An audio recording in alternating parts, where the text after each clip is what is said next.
Онда да тоқтамайды. Бұл біздің ауылдың жан айқайы, еңбектеген баладан таяқ сүйенген шалға дейін бізге осы жерде алып қалу. Мал жайылымыз, азған таяқ жер мына жерде мал жайылым. Соның өзінде де ағайын туысқан деп жаңа Әлеуқанды ешкім үндемеді. Адам шығынды олар, бірақ бұлар әкімшілікте де кеше департаментте басқасында да қойғаным бар деді. Бәрін соттатып жіберген кімсіңдер деді.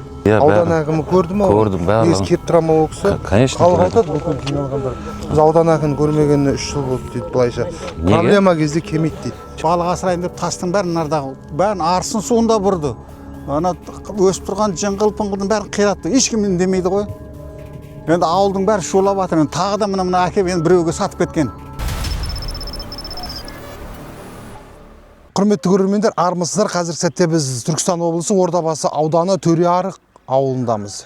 Түтіні түзу ұшқан ауыл мал мен күн көріп, тіршілік етіп, бүгінгі күнге дейін дамып, өркендеп өсіп келе жатыр. Қазір сәтте ауыл маңындағы жерлер тоз-тозы шығып, жарамсыз күйде қалды дейді.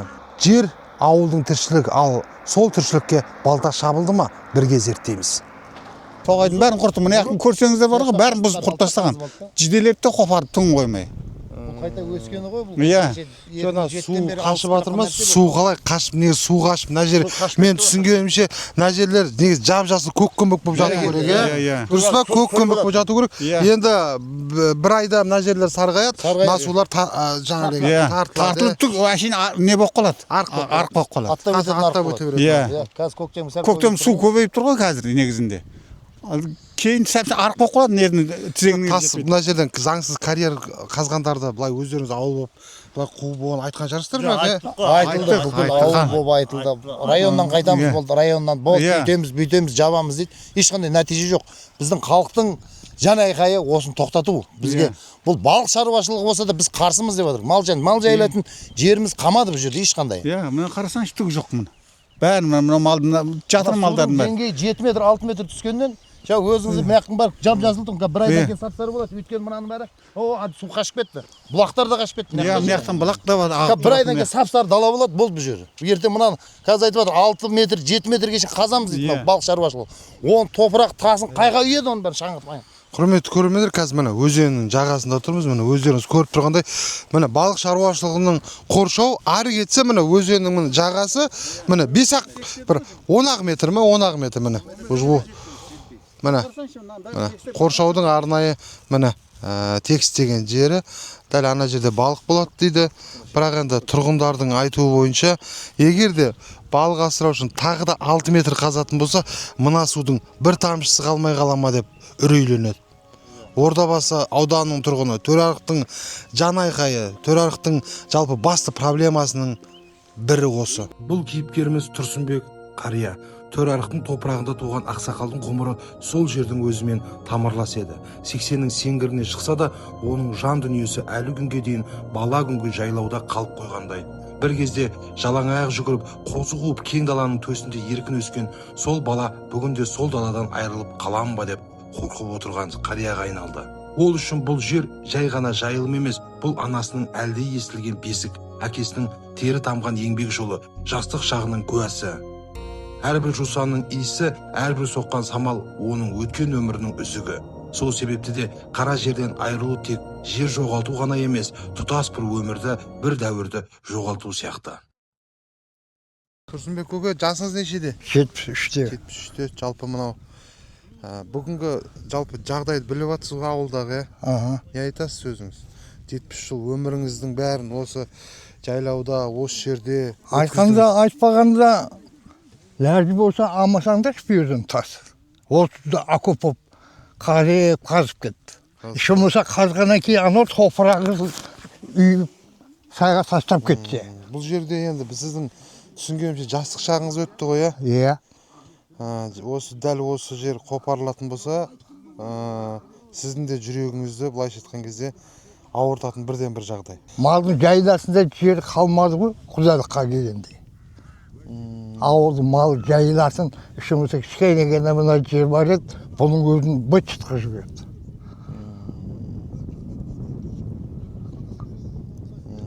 Телевизияда да көрсетіп асыры осы сияқты тас алып басқан жерлерді. Менің орнымда өзіңіз болсаңыз айтасыз. Иә. Сіз еш жаққа көшпедіңіз ғой, қалада тұрмадыңыз, тек қана осы жерде Иә, ауылда осы ауылда. Өміріңіз ауылмен байланысты ғой. Иә. Ауылмен байланыстырдыңыз, ауылда тұрдыңыз. Бірақ осындай дәл осындай қопарылып жатқаннан кейін жүрегіңізді де алып. Әрине, Осыны жүрек айтыңызшы. ауырмайды. Действительно рас ол. Кім болса сол. Мысал үшін. Келешектегі артымыздан еріп жатқан мынандай немерелеріміз бар ғой. Әже өшірдім. Соларға не айтамыз? Не айтамыз? Ауылды деп қопарып кетті дейміз де, басқа не айтамыз? Ешқандай қарсы тұрамадық деп айтасыз. Сосын жерде олар да айтады, енді еліміз, басқамыз, еш болмаса алмады айтсаңыздар болмай ма? Ауылдың үлкен кішісі бар. Құрметті көрермендер, менің мына сол жағымдағы жер, мына жерде кезінде теп-текіс дала болған, тура менің артым сияқты, бірақ мынау тас алып, жер алып, міне бүгін ойлы, қырлы болып, кезінде көкпар шапқан, ат жалын тартып, осы ауылдың азаматтары ұлттық спортта айналысып, шұғылданып, жаман әрекеттерге бармай, осы жерде көкпар шапқан, алайда қазір міне қоқысқа толған, малға да қолайсыз, адамға да, тіпті экологияға да әсер берген үлкен бір керексіз жерге айналған. Қарап тұрыңыздаршы, міне қоқыс тастайтын жер. Адамдар, тұрғындар тастамайды мына. Біз жинаус жасап айтам, тоғайға тастамаңдар. Осы кәрерге келген бөтен камаздарға аударып кетеді. Қараңызшы, бәрін ақ тастаған. Сіз мұны қараңызшы, бәрін қазып түк қоймады мынау Әлеухан деген. Сөйтіп алдында балық асырайым деді. Балық асырайым деп тастың бәрін нардағы бәрін арсын суында бұрды. Ана өсіп тұрған жыңғыл-пыңғылдың бәрін қиратты. Ешкім демейді ғой.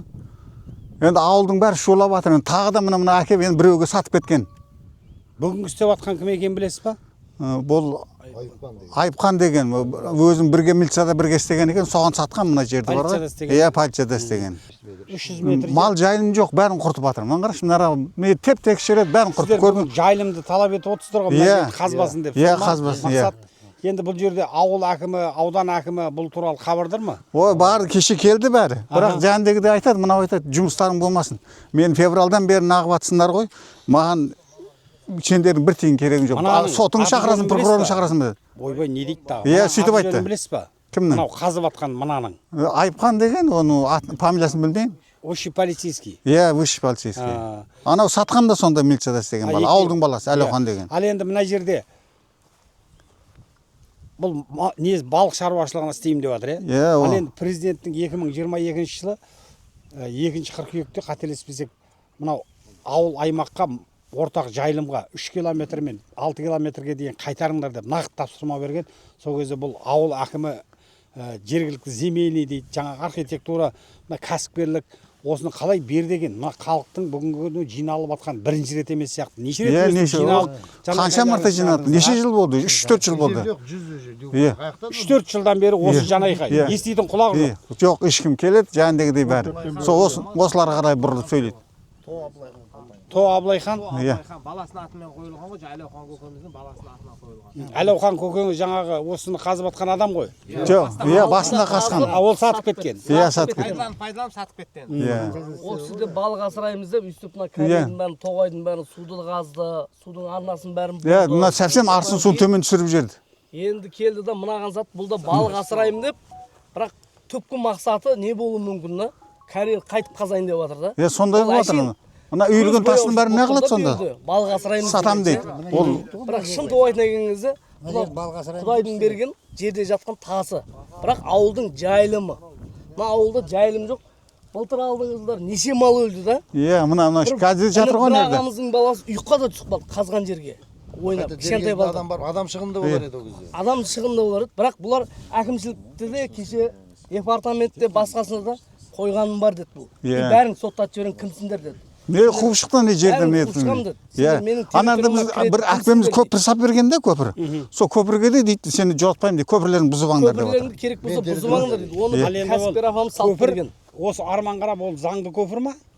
Иә. Заңды. Өзеннен өтетін стратегиялық маңызы бар көпірдің айналасына қандай адам бұған рұқсат берді? Ол стратегиялық маңызы бар. Қанша метрге дейін бұған құрылыс жүрмеу керек. Ол бірдеңе болса айтады, мен 2007 жыл бәрін сатып алғам, бәрі по факты дейді да, болды. Ары қарай ешнәрсе айтпайды. Кеше әкімшілік келді, аудан әкімшілігі келді, ауыл әкімшілігі келді, ешқандай жауап бар. Әкімшіліктегілердің ешқайсысы сөйлей алмады. Мен туалет соған ба, үй соған ба, жатам ба, ол менің жеке меншік жерім деді. Сатып алғам деді.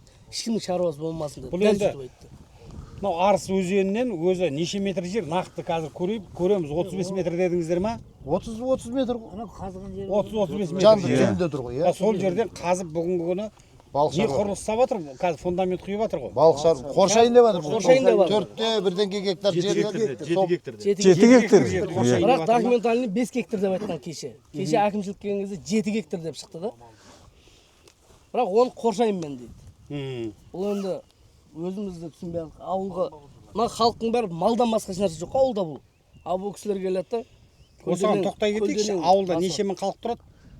Ауылда 300 үй бар бізде. 300 үй? 300 үй бар. Неше? Мына ауылдың тұрғындары жиналып жатыр. Өзіңіз ауылдың тұрғынысыз ғой, иә? Мынау жалпы мынау балық шаруашылығына байланысты дауды естідіңіз ғой, иә? Енді осы арадамыз ғой. Иә, бұған қандай шара, қандай нелер қазір жасап жатсыздар, осыған байланысты айтып беріңізші өзіңіз. Енді қазір басшылар келе жатыр. Ауданның бірінші орынбасары. Аудан әкімші Азат Мырза. Ол кісі қазір командировкада. Бірінші орынбасары Жұмаділов Мейрамбек келе жатыр. Қазір бір 20 минутта болады. Сол кісі полный информацияны береді ғой. Енді біз тарапымыздан екі тарапты үйлестіру ғой. Үйлестіру. Соған енді қазір 2-3 вариантты көрсетіп жатырық. Бұл кісіге басқа жерден тәлім жерді тауып беруге әрекет жасап жатырық. Мына қоршаған жерді байқадыңыз ба? Өзеннің жанында екен. Тегістеп қойған жер 10 метрде жетпейді екен. Бір ары кетсе 20 метр. Енді экологияның жері ғой барлығы. Экологияның жері. Сондықтан одан бөлек мына жерде бұрында тегіс болған дейді. Сонымен қатар ана жерге өлекселерді тастаған, қоқыстарды тастаған дейді. Оларды да көрдіңіз бе? Көрдік, иә. Аудан әкімі көрді ме? Көрдім, барлығын. Негіз келіп тұра ма ол кісі? Конечно. Халық айтады, бүкіл жиналғандар. Біз аудан әкімін көрмегеніне 3 жыл болды дейді былайша. Проблема кезде келмейді дейді. Жоқ, неге? Аудан әкімі қайындай жағдай болса да аудан әкімі өзі келіп кетеді. Қай 10 округ бар, 10 округта проблема болса, ол кісі өзі отырмайды, ол шешіп береді. Егер шешілмесе, сол кісілер енді нүктесін қояды ғой. Ал егер сіздер шеше алмасаңыздар, бұл кісілер облысқа барам дейді. Облыс әкімі шеше ала ма бұл мәселені, әлде осы ауданмен біте ма? Жоқ, осы ауданмен бітеді ғой. Ауданмен бітеді, қазір нүктесін қоямыз. Бұл енді 2014-тен бері келатқан дау ғой екі жақтың. 2014-те осы арада 2007-тен бері карьер істелінген, біраз жұмыстар жүргізілген, қазылған, көріп шыққан шығарсыздар өздеріңіз. Иә, көрдік. Сол мен өзіңіз жаныңыз ашима негізі ауылға? Мен осы ауылдың тұрғынымын ғой. Иә, тұрғынысыз. Мен осы ауылда тұрамын, ана тұрамын. Қанша жыл болды сайланғаныңызға? 1 жыл болды ғой. 1 жыл болды ма? 1 жыл болды сайланғанымызға. Кісілерге келген кезде не уәде берген шығарсыз, айтқан шығарсыз. Уайымдамаңдар, заңсыз карьерлардың бәрі кетеді. Қазір Қараспан округінде 3 карьер бар еді. Үшеуі де жабылды. Қазір еш жерден тас шығып жатқан жоқ. Мынау Қараспан елді мекенінде бар еді, ол кісілерде қазір құжаттары тура емес жабылды. Қараспанда қазір бұл төрі арқта карьер жөнінде мәселе жоқ, мәселе шешілген бұл мәселе. Енді мынау балық шаруашылығы ғой. Карьер жоқ па қазір? Карьер жоқ. Карьер проблемасы шешілген. Оны аудан тарапынан, аудан әкімінің ықпалыменен осының барлық карьердің мәселесі шешілді. Бұраға карьер келмейді. Енді балық шаруашылығы ғой қазір. Түркістан облысы Ордабасы ауданы Төреарық елді мекенінің тумасымын, тұрғызымын осы жерде. Бала кезінде осы тоғайда мал бағып өскен баламыз. Енді қазір жасым 50-ге келді менің. Осы жерде Әлеухан, Сапеев Әлеухан деген карьер қазған. Осы мына тоғайымыздың бәрін түк қоймай талқандады. Осыдан 10 жыл бұрын, 15 жыл бұрыннан бастады ол. Осыдан 10 жыл бұрын менің 2 балам, енді біз осы тоғайда өзенге шомылып өскен боламыз, балдармен ілесіп келіп, олар да балдармен ілесіп келіп, Әлеуханның қазып тастаған мынандай түбек шұңқырына сөйірген су жиналған асты болота, жылы суға шомыламыз деп балдар ыстық суға, ыстық деген ана тұрған су ыстық болады ғой жазда. Ыстық суға шомыламыз, сөйірге барған, біреуі түскен, мынардан бал тұншыққан, екінші тартып алын деп ол да құлаған, қайта ауылдың үлкен ересек балдары келіп қалып, олар тартып шығарып, өже тұншығып, өже суға өже біткен олар. Арқасынан аяғын салбыратып, арқасынан ұрып су қыстырып аманап қалды. Сосын мен ашуға не қылдым да, ағайын туысқа, осы ауылдың тумасы ол Әлеухан деген көкеміз. Сотқа берем деп мен өзім шықтым сөйтіп адвокат жалдадым. Сол адвокат несін жазып берді, арызын, 3 парақ арызын жазып берді. Қоршаған ортаны қорғау прокуратурасы, облыс әкімі, облыс прокуратурасына осы 3 жерге таста деді. Сонда осы ауылда Әлеухан көкеміз үлкендердің бәрін басын қосып, айналайын болды, қазбаймыз, тоқтатамыз деп, мен сояқтан тастайын деп тұрған жерінен қайтарды. Онда да тоқтамайды. Бұл біздің ауылдың жан айқайы, еңбектеген баладан таяқ сүйенген шалға дейін бізге осы жерді алып қалу. Мал жайылымыз, азған таяқ жер мына жерде мал жайылым. Соның өзінде де ағайын туысқан деп жаңа Әлеуханды ешкім үндемеді. 10 жыл, 15 жыл қазды. Мына жиденің ішін бәрін, судың арнасын бәрін жан жаққа бұратын, қалаған жағына бұрат, сөйтті сөйерін тасын алады да, қайтып былай қарай бұрып жібереді. Білген істеді бұл жерде. Енді соған тосқауыл қоятын құзырлы орындар не істеп отыр, не қарап отыр, сонша жан айқаймен шығамыз, ешқандай нәтиже жоқ. Біз районнан қайтады, болды. Біздің талабымыз осыны тоқтату. Балық шаруашылығына, бізде мына жерден ары кетсе 300 метр ауылдан балық шаруашылығы. Кеменұлы Тоқаевтың, президентіміздің жарлығы бар емес пе? 3 километр, 6 километр ауылдан ары қарай деген. Мына жердегі 300 метр, суға 10 метр. Мен білмеймін біздің жайылымды ешқандай енді шара қолданамай жатыр. Құзырлы орындар не істеп жатыр, не қарап жатыр. Соған жете алмай отырмыз біз. Бүкіл халық біледі. Бұл кемейді дейтін еді, сізді қаяқтан таниды? Интернеттен тани ма? Сіз бұл кісілердің өздерінен сұраңыз бірінші. Айтты, кемейді вообще, аудан әкім көмейді. Кім айтты? Аудан әкім кемейді. Кім айтты? Бірінші Мен мынау кісілердің жігіттермен Мына 80 бәрімен сөйлесіп отырмын. Бірінші тыңдаңыз енді, тыңдаңыз қазір. Артық әңгіменің қажеті жоқ бұл жерде. Мен осы жердегі негізгі халықтың талабы әңгіме болып тұр ма сізге? Ауылдың мәселелері бойынша маған 2-3 мәрте келді. Бұны білеміз біз негізгі мәселе бойынша.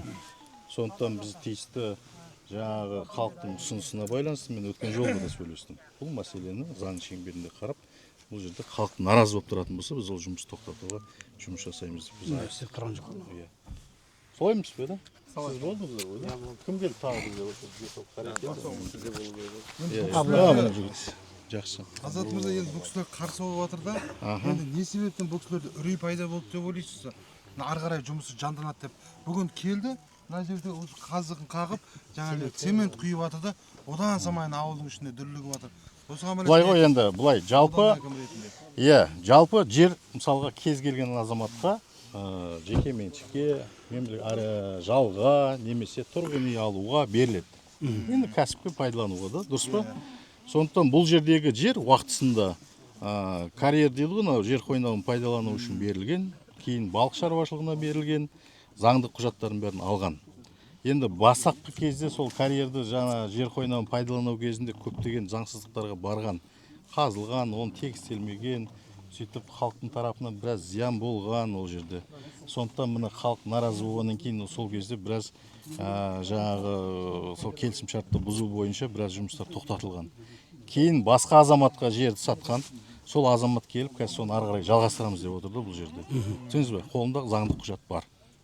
Сондықтан енді халық біз оны жүргізбейміз дейді. Балық шаруашылығында жүргізбейміз, жер қойнауын қазуға да. Біз енді ол кісіге түсіндіріп айттық, жер қойнауын пайдалануға болмайды.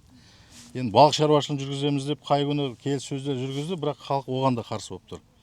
Енді бір нәрсе, бәрі заңның шеңберінде болады. Мен мына жерде жаңағы кәсіпкердің құқығы, немесе халықтың құқығы деп мынандай емес, бірақ халық енді наразы болып тұрғаннан кейін оны біз заңның төңірегінде қараймыз. Жаңағыдай үшінші тарап бар. Үшінші тарап. Бұл жерде қазір біз ойлап отырмыз, енді кешеде айттық қой, бізге халықтың тарапынан наразылық туралы бізге қазір жазбаша жазып береді. Соны аламыз. Одан кейін жер ресурстар басқару бізде инспекциясы бар. Жерге қарайтын басқармалар бар республика деңгейінде. Соларға құқық қорғау органдарына тиісті жерге тастаймыз, ортақ бір мәмілеге келеміз пікір. Сөйтіп барып тоқтатамыз. Ал енді мынау жұмыс тоқтату бойынша біз енді қазір мен ішкі істер органдарына айттым. Пока осы шешілмейінше біз оны келісім жұмысын тоқтату мәселесін қараймыз. Үшінші тарапты айтқанын айта кетсек қарсы емессіз ба? Айта беріңіз. Үшінші тарап Қазақстан Республикасының президенті Қасым-Жомарт Кемелұлы 22 жылы 2 қыркүйектегі жолдауында ауыл аймақтың 3 километрге дейін жерлері қайтарылсын деді да. Қайтарылсын деді. Өйткені кәсіпкерлердің бәрі жерді алып, игерілмей жатқаны туралы нақты сөзімен дәлелдеп айтты. Бірақ бүгінгі күні мынау 500 метр жерден ол арман қарап жалғасып, тағы да кәсіпкерлерге өтіп жатыр. Жайылым, мына ауылда жаңағы Төре Арық қой ауылы. Төре Арық аяғынан айтайықшы енді. Төре Арық ауылында жаңағы основной мына халық айтып отыр, жаңағы біреу бір сиырым бар, соның сүтін сатып күн көріп отырмын дейді. Біреулер 5-6 сиыры бар. Нақты мектептен басқа жұмыстың жоқ екенін айтып отыр. Завод, фабриканың жоқ екенін халық айтып отыр, рас па? Рас. Ал енді бұлардың жайылым жерін аса халықты немен асырайсыздар? Жоқ бір алға қойған пландарыңыз бар ма? Жақсы, әдемі сұрақ. Бірақ енді қазір сұрақ қойған кезде де қазір енді заңның шеңберінде президенттің жолдауы, президенттің тапсырмасы түсінікті. Ал бұл жерде енді біз айтып жатырмын ғой, 2007 жылдары бұл жерде құжат алғанда, қолында құжаттары бар. Бірақ біз сол құжаттарға сәйкес заңның шеңберінде тексерістер жүргізіп, соның қорытындысын алу. Ол енді қаншама уақыттан бері қаралып жатыр ғой мәселен. Жаңа айтып отқан орында енді жайылым мәселесі тапшы. Біздің ауданда жайылым мәселесі тапшы. Мал күннен күнге өсіп жатыр. Сондықтан ол енді жаңағы жерді қайтару бойынша бізде ауданда ол жүріп жатыр. Ортақ жайылымға бекіту жүріп жатыр. Қазіргі таңда біз 20 мыңға гектар жерді ортақ жайылымға бекіттік. Ортақ жайылымға. Себебі оның бәрін алып қайтарып уақытысында үлестіріліп кеткен жердің бәрін. Сөйтіп биылғы жылдың өзінде мысалға қазір 15 мыңға жуық гектар жерді ортақ жайылымға бекітеміз деп отыр. Бұның бәрі жүріп жатыр. Бізде ол екі жақтама нәрсе бар. Жеке меншік және жалға алынған жерлер. Соны бір жақтама бұзу, екінші сотпен бұзу деген сияқты мәселелер бар. Оның бәрін құзыретті органдармен заңдылыққа сәйкес бұзылады оның бәрі. Қазір біз жалға берген жерді өзіміз келісім түрде өзіміз бұзып, өзіміз қайтарып аламыз. Ал жеке меншік болған кезде оның меншік құқы пайда болған. Меншік құқы пайда болғаннан кейін оны жаңағы тиісті жер жаңағы инспекциясы бар ғой. Вот солардың негізінде, қорытындысының негізінде сотпен бұзылады. Сол сот егер шешім тауып бұзып жатса, біз мұны халықтың шешімі орындалады деп біз ойлаймыз. Сондықтан біз жаңа мен айтып отқаным енді қысқасы нақты. Жаңа сіздің жазбаша арыздарыңызды жазасыздар. Қазіргі бүгінгі жиынның қорытындысы бойынша, кешеде жиналдыңыздар бұл жерде. Кешеде телевидениялар келді. Жоқ енді соңғы кездегін айтып отырмын ғой. Соның қорытындысын бәрін жинап, бір жазбаша беріңіздер, біз соның бәрін алып, тиісті жаңа инспекциямен қазірмен сөйлестік, тиісті ұсыныстар береміз. Сөйтіп сол қаралу мерзімде жұмыс тоқтатады. Қорытынды соттың шешімімен шығады. Экология бойынша не дейсіз аға өзіңіз? Жайылым жерді көрдік. Экология бойынша егер ол жердің жаңағы экологиялық талаптарды бұзған болатын болса, ол да заңда қаралған. Айыппұл салады, заңды соны тиісті шаралар қабылдайды. Ол жаңағы мынау жасалған нәрсе. Бүгінгі таңға енді қазіргі бұл қолдан қолға өтіп отыр ғой, жердің мәселесі. Қолдан қолға өтіп отыр.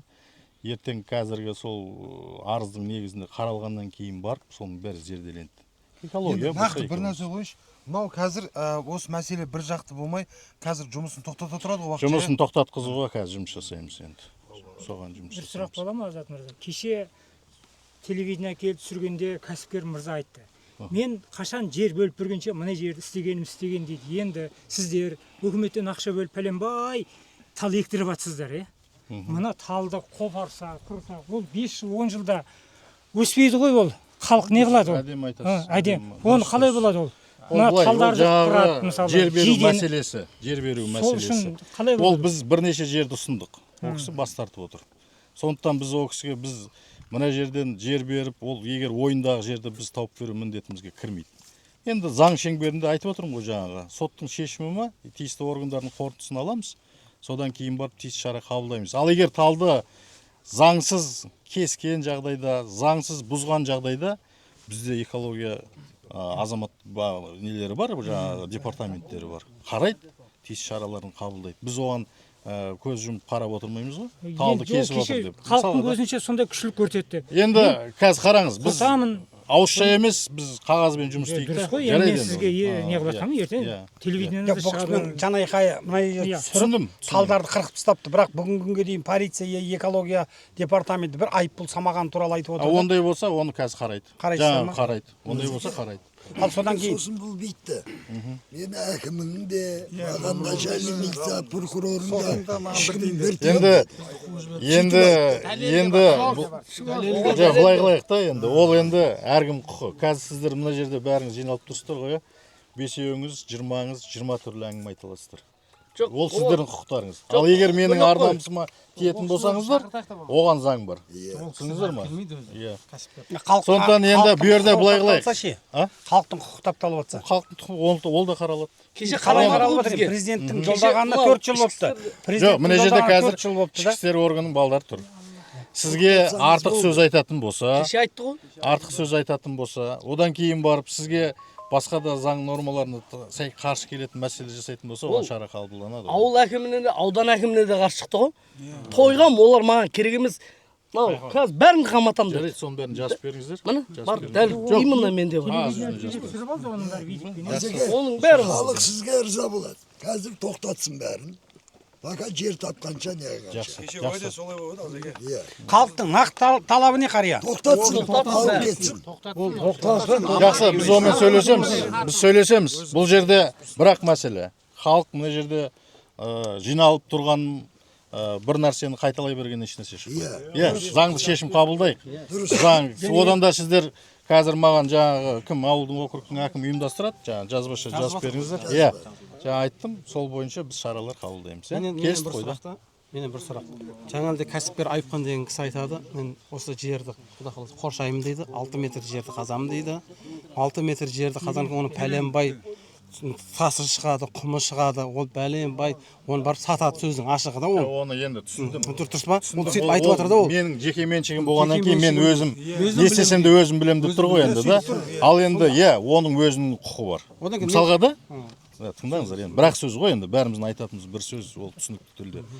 Менің жеке меншік жерім бар, мен қоршаймын, мен қазам, мен өзім білем деген сияқты, менде құжатым заңмен қорғалған деген сияқты мәселе ғой. Ал енді ол сол жерді қадағалайтын орган бар бізде. Соны қарайық біз, заңдылығын қарайық бәрін да, қағазша алайық.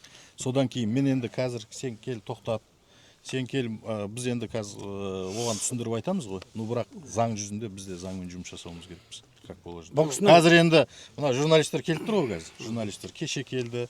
Бұл кісілер тек қана ауданның әкімінен сұрайды. Дұрыс па? Ауданның әкімінің деңгейі қай деңгейде? Мен енді қазір барып көлденең айтпесем бәріңіздің жеріңізді тартып алып, қайтып қолағанды анаған беріп, мынаған беріп жүре бермеймін ба? Ондай емес қой. Дұрыс па?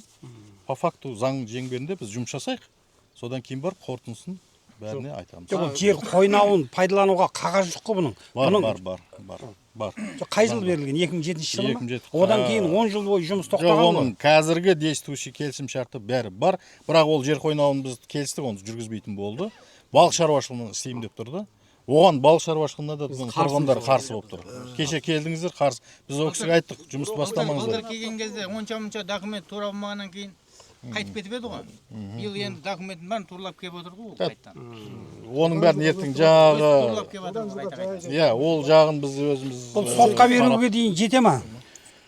Оны енді қазір инспекция қарайды. Аудан басшысы Азат Оралбаев елмен кездесіп туындаған мәселелерге байланысты нақты шаралар қабылданатынын жеткізді. Сондай-ақ әкім дүйсенбіден бастап арнайы комиссия құрылып, жағдай жан-жақты зерттелетінін де тілге тиек етті.